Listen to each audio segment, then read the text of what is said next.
with you a story that I heard recently. I liked it so much, I thought I must share it with you. Long, long ago, a very long time ago, there lived two brothers. One was called Krishna and the other was called Balarama. These names are very familiar to you, aren't they? Well, it was the same Krishna who would steal butter from everywhere, wipe his mouth nicely before he went back home. His mother would look at him and say, "Krishna, have you been stealing butter again?" "No, Ma. My friends were stealing butter and they put some on my face." His mother would say, and quickly Krishna would wipe away the butter from his face. But which mother would want to scold such an innocent boy with such a beautiful smile? It was the same Krishna who used to wear a peacock feather on his head. It was the same Krishna who killed his evil uncle Kamsa. And it was the same Krishna who danced on top of that 10-headed serpent when all the others ran away in fear. When Krishna and Balarama grew up, they became strong, brave, and very, very courageous men. Every time any person, any people got scared, they would call Krishna and Balarama. Some villagers in some village would say, "Krishna, Balarama, come and save us." Somebody else from some other village would say, "Krishna, Balarama, come and save us." And so Krishna and Balarama would go to the different villages and chase away the demons or Rakshasas or anyone else who was troubling the villagers. Now one day, a village very, very far away from their home wanted them to go there. So they went to the village. It took them a very long time to reach. As soon as they reached, the villagers said, "Krishna, Balarama, there is an evil Rakshasa who has been troubling us for so many days."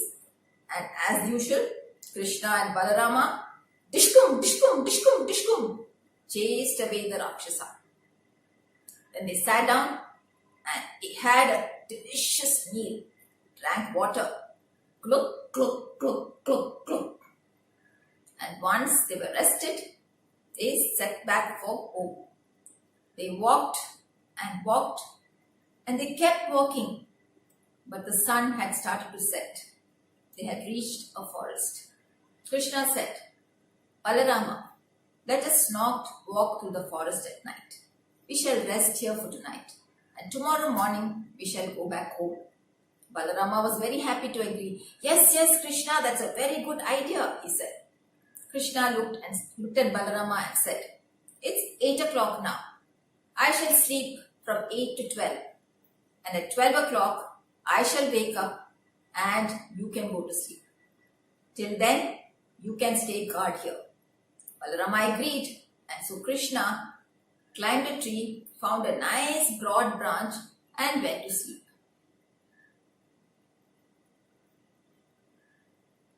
And as Krishna slept, Balarama walked this way, he walked that way, he looked here, he looked there, he looked everywhere, he looked up, he looked down, and he continued to walk this side and that side. He kept walking this side, walking that side, keeping a keen ear out for any kind of sound. And then suddenly, just as he turned around, he saw this huge creature, taller than a coconut tree, much taller than a coconut tree. And there he was standing, so scary. "Who are you?" said Balarama. But just as suddenly as he had appeared, the creature disappeared.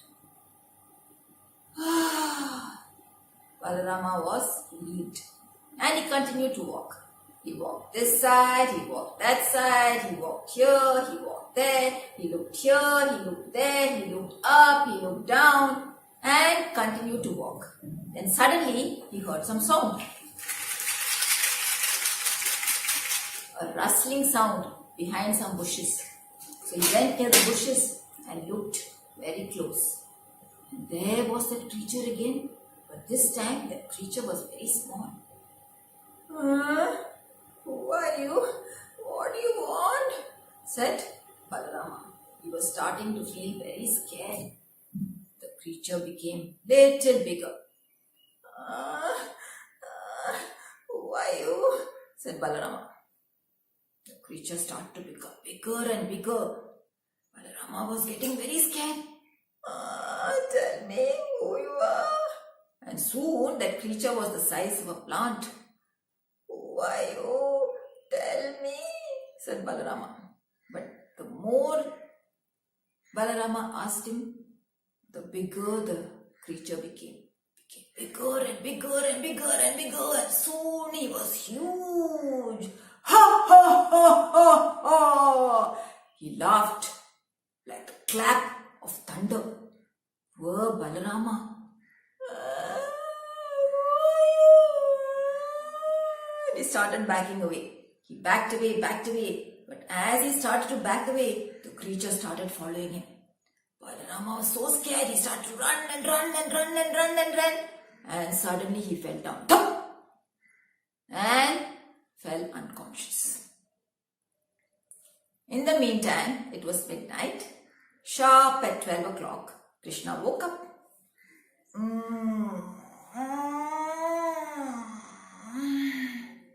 Balarama, oh Balarama, where are you? It's your time, your chance to sleep now. But there was no sign of Balarama. So Krishna thought, maybe Balarama was very sleepy, has gone to sleep. And so he started to look for Balarama. He went all around, here, there, everywhere, looking for Balarama. So he started walking a little further and tripped over something. When he looked down, it was his brother Balarama, fast asleep. That's what he thought. For a minute he thought, is Balarama dead? He sat down next to Balarama, picked up Balarama's hand and felt his pulse. But it was beating. Then Krishna kept his fingers under Balarama's nose and he could feel the breath. Oh Balarama, so you're sleeping. Sleep, I am not going to disturb you. And Krishna went away. He continued to walk this side and that side. He looked everywhere, very conscious that it was late at night. Then suddenly when he was turning this side, he saw this huge creature, really huge. And that creature was looking at Krishna and laughing.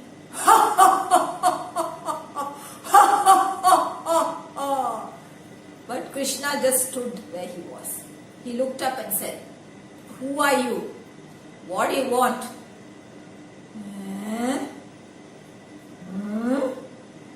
The creature was very surprised that Krishna was not scared. Slowly he became smaller. Are you going to tell me who you are and what you want? Said Krishna. The creature became smaller still. Tell me now, who are you? What do you want? The creature became smaller and smaller, and soon he was the size of a plant. Krishna continued to stand there. Won't you tell me who you are? Tell me who you are. But the creature began to become smaller and smaller and smaller, and soon he was only this small. Krishna picked up that creature, put him on his palm and said, so you're not going to tell me who you are? Okay then, I shall keep you with me. And he picked up the creature, opened up his dhoti, tucked him into a fold and put it back inside his waist. Then he started to walk again. Soon it was morning. So he went to wake up Balarama. He sat down next to Balarama and said, Balarama, oh Balarama, wake up, it's morning. Balarama was still unconscious, but he could hear Krishna's voice. I woke up. Krishna, it's you.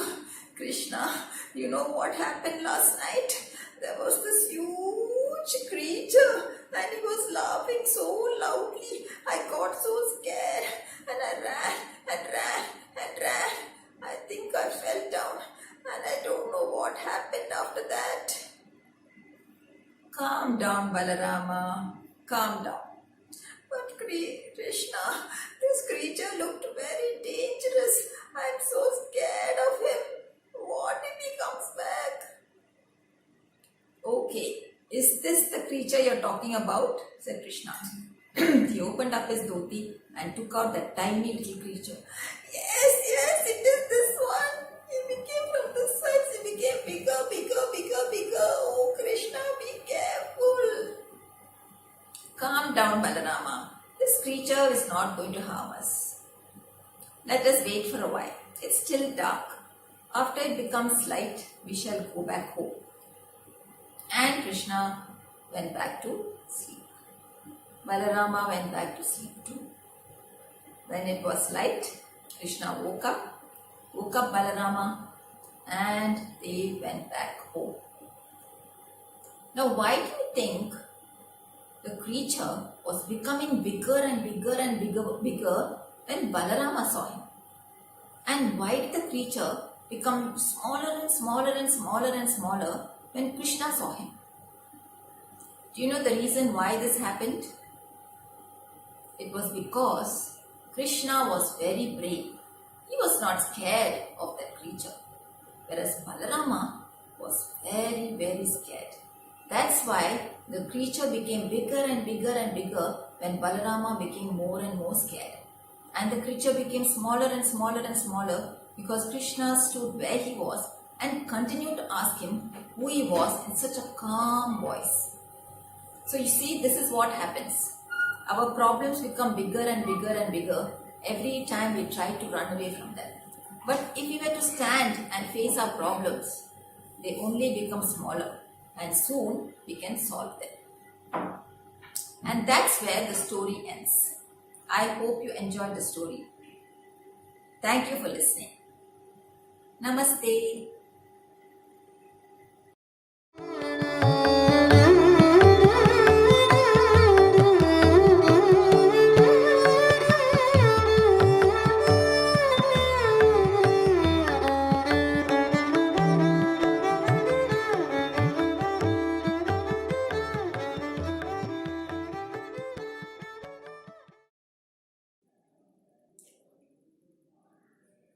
Namaste. Today I am going to share with you a story of Selvam the stonecutter. You know, stories have been around for many years. Stories have such important messages for us. And this story that I am going to share with you has an excellent message. Selvam the stonecutter, he lived in a very small hut by the side of a mountain. There were lots and lots of stones there. And stones are what Selvam needed to do his work. Every day from dawn to dusk, Selvam was working. He would take a stone and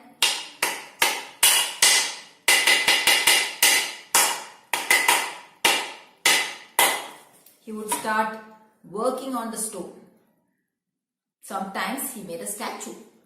And sometimes people would want huge slabs of stone to build their house. Selvam was very busy the whole day long. But though he worked very hard, he could not make enough money and was always poor.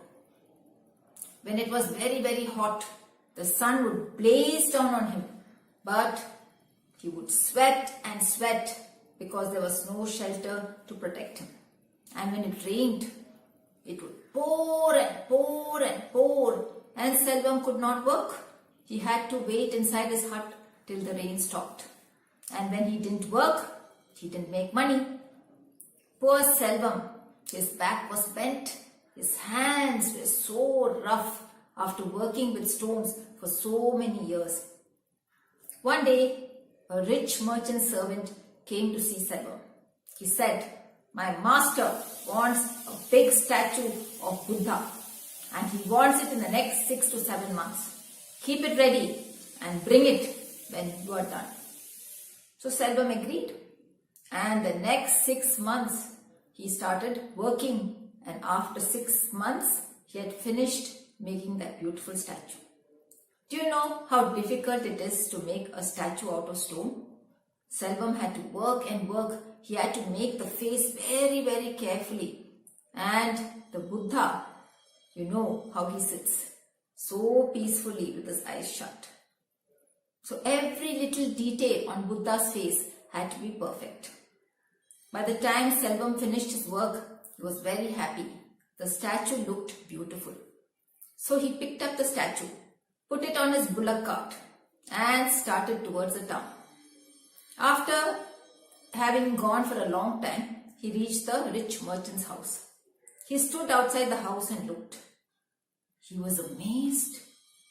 The house was huge. He looked and looked. There were two servants standing by the entrance and they asked him to go inside. And when he went inside, the rich merchant was sitting on a big chair and relaxing. There were two servants standing on either side and fanning him. There was a huge plate of delicious sweets waiting to be eaten. There were lots and lots of servants waiting to take orders from the merchant. Selvam watched all this and thought to himself, how lucky this man is. How I wish I could be a rich merchant just like him. Now the mountain spirit heard him and decided to grant him his wish. Just like that, Selvam became a rich merchant. He had a big house, so many servants to do every little job for him. Selvam ate, drank and relaxed. But one day, when Selvam looked out of his window, he saw a rich prince going by in a palanquin. The palanquin was carried by 4 guards on their shoulders, and the prince was sitting there very comfortably. There was a cover that protected him from the sun. As soon as this Selvam saw the prince, he thought to himself, the prince is richer and more powerful than me. How I wish I could become a prince. The mountain spirit heard Selvam's wish and tush, he became a rich prince. Selvam was very, very happy. He enjoyed the luxurious life in that palace where he lived. He had so many servants. He had everything that he wanted. And Selvam was enjoying his life. One day, he had to go out. And though he sat in a palanquin, covered from the sun was so hot that day that Selvam started to sweat. And he thought to himself, the sun is far more powerful than me. Oh, how I wish I could be the sun. Just like that, Selvam became that big sun, high up in the sky, looking down on earth, and he shone so brightly. It became very, very hot. The crops started to dry. The water, the rivers all started to dry up. And the people cursed the sun. Why can't the sun stop? Why can't it rain? And they prayed and they prayed and they prayed. And their prayers were granted. Dark rain clouds gathered. And Selvam could no longer see the earth. And soon it was raining so heavily. And it rained and rained and rained for the next few days. Selvam was very upset. He could no longer see anyone down on earth. And he thought to himself, the rain is more powerful than me. Oh, how I wish I was the rain. Again his wish was granted. And there he was pouring down on the earth. But he poured and poured and poured, and soon the people were fed up. They started to curse the rain. Stop raining. And they prayed once again. And soon Selvam had stopped raining. Then he looked at the waterfall. The waterfall had become so huge because of all that rain. And he thought to himself, the waterfall is more powerful than me. I wish I could be the waterfall. And there he was the waterfall flowing down so big down into the river. But as soon as the sun was up in the sky again, it became hotter and hotter and hotter, and the waterfall became thinner and thinner and thinner. And when Selvam looked down at the river was still gushing very, very strongly down, and he thought to himself, oh, how I wish I was the river. The river is far more powerful than me. And just like that, Selvam became the river. And he was very happy flowing along, so strong, so big, so broad. But as he flowed along, there was a huge stone right in the middle of the river. Now, Selvam pounded on the river, but the stone did not change. The river had to flow from this side and this side because the stone would not move. Then Selvam thought to himself, the stone is more powerful than me. I am such a big river, but I am not able to move the stone. Oh, how I wish I was the stone. And there he was. He became a big stone by the side of the mountain where there were so many other stones. Now Selvam was very, very happy. The sun shone down. The rain lashed the stone, but nothing happened to him. He was happy. Finally, he thought, the stone is the most powerful thing on earth. But one day, he could feel something.